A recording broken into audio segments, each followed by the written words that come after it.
Tuhan bersamamu dan bersama rohmu.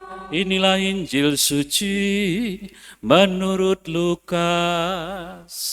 Dimuliakanlah Tuhan. Sekali peristiwa, Yesus yang penuh dengan Roh Kudus kembali dari Sungai Yordan, lalu dibawa oleh Roh Kudus ke padang gurun. Di situ 40 hari lamanya ia dicobai iblis. Selama hari-hari itu Yesus tidak makan apa-apa, dan setelah itu ia lapar. Lalu berkatalah iblis kepada Yesus, "Jika engkau putra Allah, katakanlah kepada batu ini supaya menjadi roti." Jawab Yesus kepadanya, "Ada tertulis, manusia hidup bukan dari roti saja." Kemudian iblis membawa Yesus ke suatu tempat yang tinggi, dan dalam sekejap mata ia memperlihatkan kepada Yesus semua kerajaan dunia. Kata iblis kepadanya, "Segala kuasa itu serta kemuliaannya akan kuberikan kepadamu, sebab semuanya itu telah diserahkan kepadaku, dan aku memberikannya kepada siapa saja yang kukehendaki. Karena itu jika engkau menyembah aku, seluruhnya itu akan menjadi milikmu." Tetapi Yesus berkata kepadanya, "Ada tertulis, engkau harus menyembah Tuhan Allahmu, dan hanya kepada Dia sajalah engkau harus berbakti." Kemudian iblis membawa Yesus ke Yerusalem dan menempatkan dia di puncak bait Allah, lalu berkata kepadanya, "Jika engkau putra Allah, jatuhkanlah dirimu dari sini ke bawah, sebab ada tertulis, mengenai engkau Allah akan memerintahkan malaikat-malaikatnya untuk melindungi engkau, dan mereka akan menerima engkau di atas tangannya, supaya kakimu jangan terantuk pada batu." Yesus menjawab, "Ada firman, jangan engkau mencobai Tuhan Allahmu." Sesudah mengakhiri semua pencobaan itu, iblis mundur dari hadapan Yesus dan menunggu saat yang baik. Demikianlah sabda Tuhan. Terpujilah Kristus.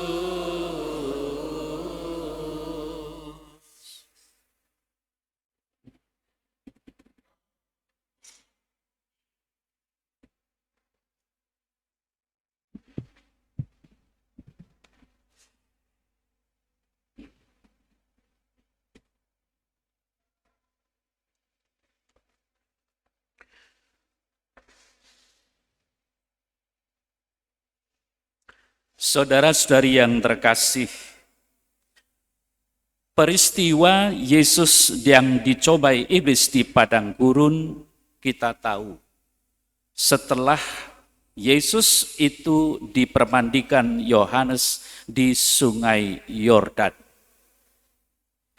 Dan apa yang terjadi di Sungai Yordan, ketika dari langit muncul suara atau terdengar suara, "Inilah putraku yang terkasih, dengarkanlah dia."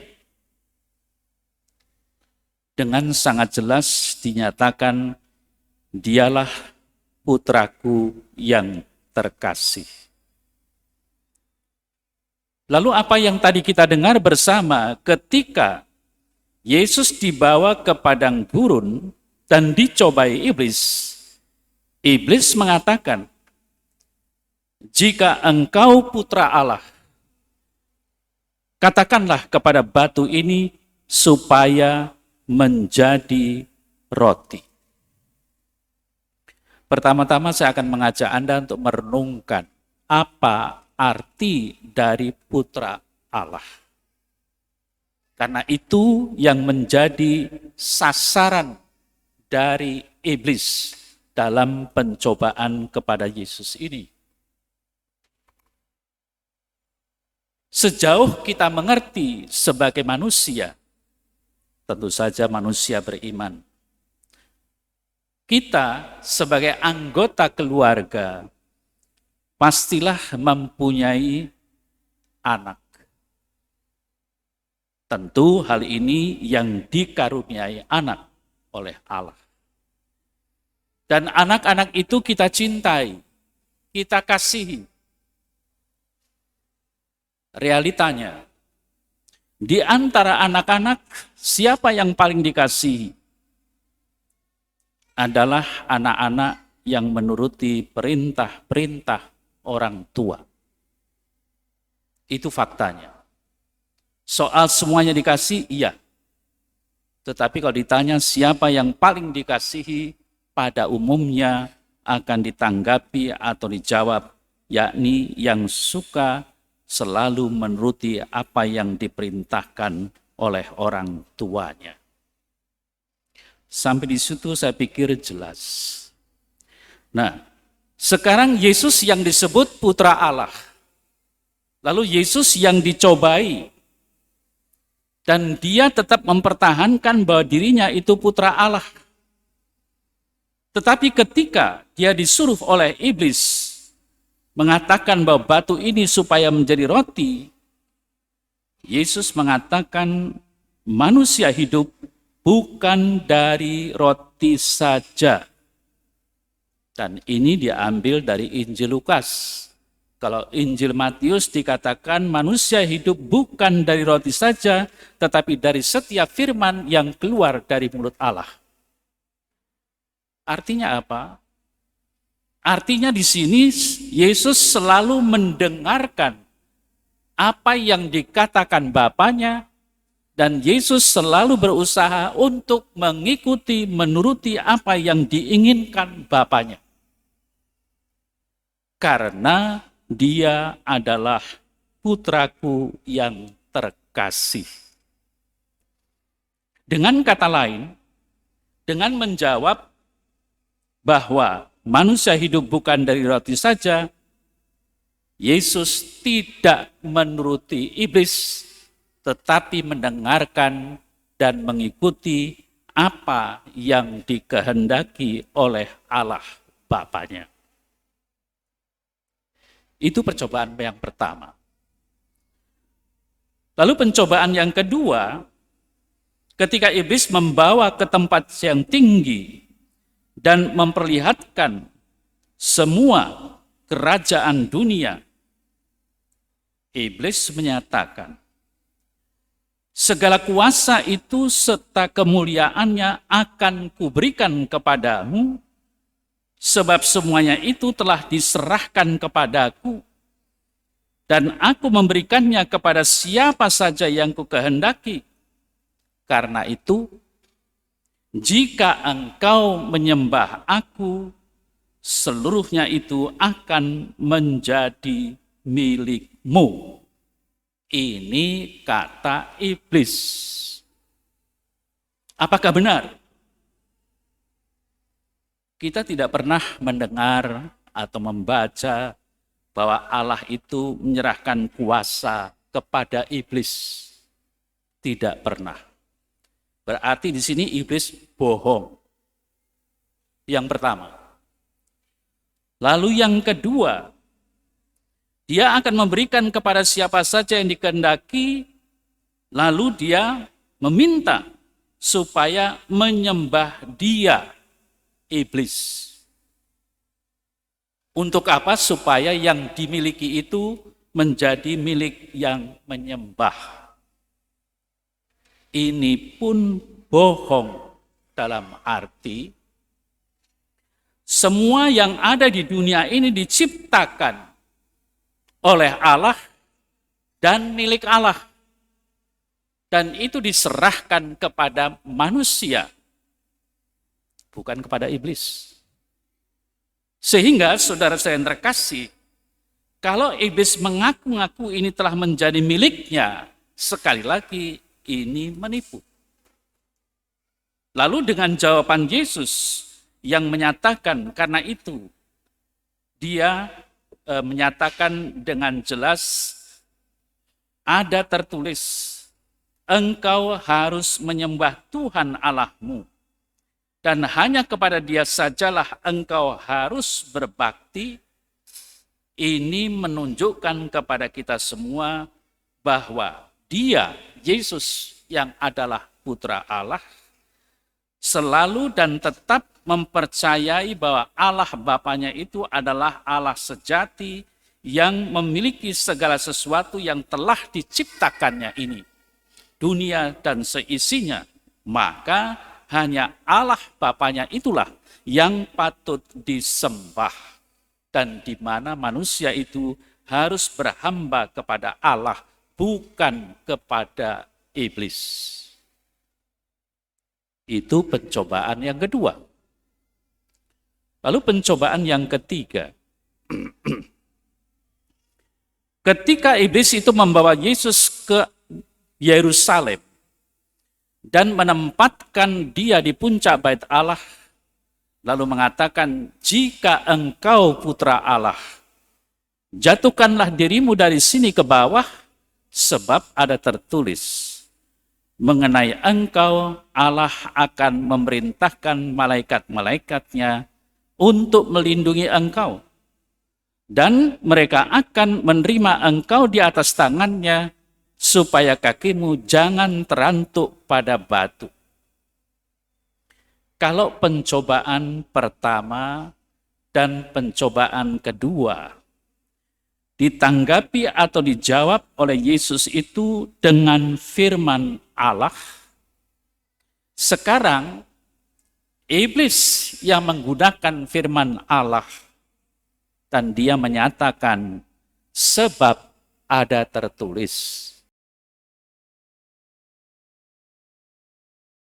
bahwa mengenai engkau akan memerintahkan malaikat-malaikatnya untuk melindungi engkau, dan mereka akan menerima engkau di atas tangannya, supaya kakimu jangan terantuk pada batu.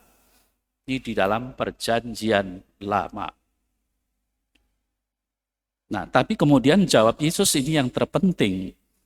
Karena iblis itu tetap menipu walaupun menggunakan firman Allah. Ada firman, jangan engkau mencobai Tuhan Allahmu. Artinya apa? Jangan kamu memutarbalikkan firman Allah untuk kepentinganmu, iblis.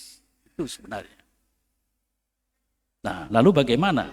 Pencobaan-pencobaan ini harus kita refleksikan. Yang pertama, ketika Yesus disuruh menjadikan batu itu menjadi roti, ini soal makan. Kita ingat ketika manusia pertama, Adam dan Hawa di Taman Eden, tidak pernah bekerja untuk mencari makan. Karena apa? Karena semuanya telah tersedia. Tetapi ketika manusia jatuh ke dalam dosa, dan di dalam bab 3 dari kitab Kejadian, manusia diturunkan ke dunia, mereka harus mencari makan. Artinya apa?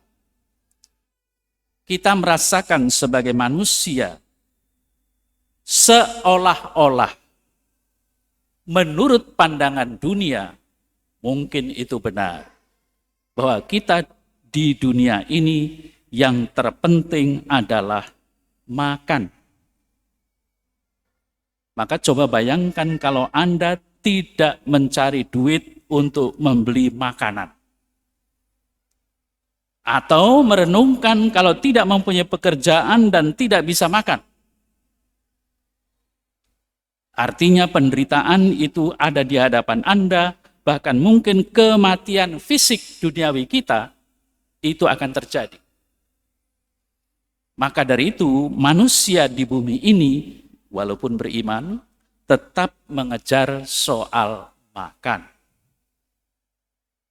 Tetapi saudara terkasih, Kalau kita membandingkan seperti apa yang tadi saya kutipkan dari Matius, akan tetapi manusia itu tidak cukup dengan makan roti, melainkan setiap firman yang keluar dari mulut Allah. Ini manusia rohani. Untuk apa? Untuk supaya manusia itu tetap hidup, bukan secara fisik, tetapi secara rohani. Itu yang dimaksudkan dengan keselamatan. Maka dari itu dalam iman kita dinyatakan, kita tetap hidup walaupun telah mati. Artinya apa? Artinya orang itu akan menemukan keselamatan. Nah, kita sudah dibaptis, kita sudah menjadi anak-anak Allah. Karena apa? Karena kita sudah dipersatukan dengan Tuhan kita Yesus Kristus, yang adalah putra Allah sendiri. Maka kita disebut sebagai anak-anak Allah. Kita mewarisi keselamatan yang datang dari Allah itu melalui Yesus Kristus Tuhan kita. Seharusnya kita juga harus hidup seperti Tuhan Yesus, walaupun kita hidup di dunia ini harus dengan kerja keras mencari makan secara fisik. Harus ingat tentang firman Allah yang akan menyelamatkan bukan hanya hidup di dunia ini, tetapi juga kehidupan kekal. Itu yang harus kita renungkan. Itu yang harus kita hayati dalam kehidupan ini. Makan penting, tetapi makanan rohani itu yang mengantar pada keselamatan. Kalau kita kejar-kejaran, mencari makan, bahkan bertindak yang akibatnya kita jatuh dalam dosa, apa gunanya? Tetapi kalau kita sungguh bisa menerima penderitaan demi penderitaan, saya tidak mengatakan bahwa kita harus menderita, tidak. Tentu dalam kehidupan kita yang tetap berusaha, tetapi juga mungkin saja terjadi kita tetap menderita. Kita tetaplah sebagai orang beriman dan percaya kepada Allah. Karena kita adalah anak-anak Allah, maka seperti Tuhan Yesus harus tetap percaya akan firman Bapanya. Soal Yesus itu bisa menjadikan batu menjadi roti, itu sesuatu yang gampang. Tetapi mengapa tidak dilakukan? Karena Yesus menyadari tujuannya bukan itu. Dia diutus ke dunia ini. Tetapi sungguh-sungguh tujuannya untuk menghantarkan manusia yang berdosa ini untuk selamat. Lalu yang kedua, saudara terkasih. Karena kita manusia berdosa, faktanya kita memang berlomba mencari makan. Tetapi sadarilah bahwa apakah hanya cukup mencari makan? Tidak. Tetapi juga mencari kedudukan, mencari kekuasaan. Dan kita tahu dalam kehidupan kita sehari-hari, mungkin saat ini, yang namanya kekuasaan itu bagaimana orang mengejarnya. Tapi jelas tadi iblis mengatakan, segala kuasa itu serta kemuliaannya akan kuberikan kepadamu. Yang penting apa? Engkau menyembah aku. Iblis itu ada, walaupun tidak kelihatan.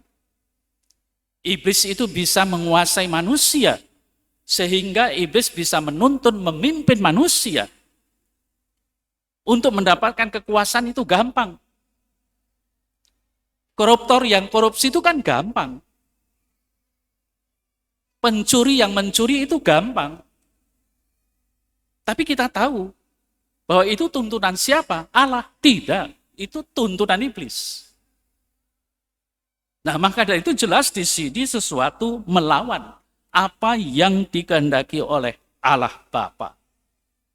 Nah, tentu kita sebagai manusia beriman tidak akan mengikuti apalagi menyembah iblis. Kita harus berhamba kepada Allah. Lalu yang ketiga, saudara-saudari yang terkasih, firman dilawan firman. Kita tahu bahwa akhir-akhir ini kalau Anda mengikuti medsos, firman itu menjadi bahan perdebatan. Tidak diskusi, tetapi perdebatan. Kalau perdebatan itu ujungnya menang kalah. Ya, persis di sini, antara Yesus dengan iblis ini berdebat sebenarnya. Dan siapa yang menang? Yesus. Dengan apa? Dengan mengatakan bahwa jangan engkau mencobai Tuhan Allahmu. Padahal kalau kita mendengar di medsos itu kan malah menghujat-hujat Allah. Bahwa Allahmu itu nggak benar, Allah saya yang benar. Atau sebaliknya, Allah kami yang benar, Allahmu tidak benar. Allah menjadi bahan perdebatan untuk mencari menang dan kalah. Nah, saudara saya terkasih, menyadari akan hal itu, karena apa yang dikatakan oleh iblis, kita bertanya-tanya sebenarnya iblis ini siapa? Kok selalu saja menyerang Tuhan Yesus? Tadi saya katakan bahwa Yesus itu diakui sebagai anak Allah, putra Allah.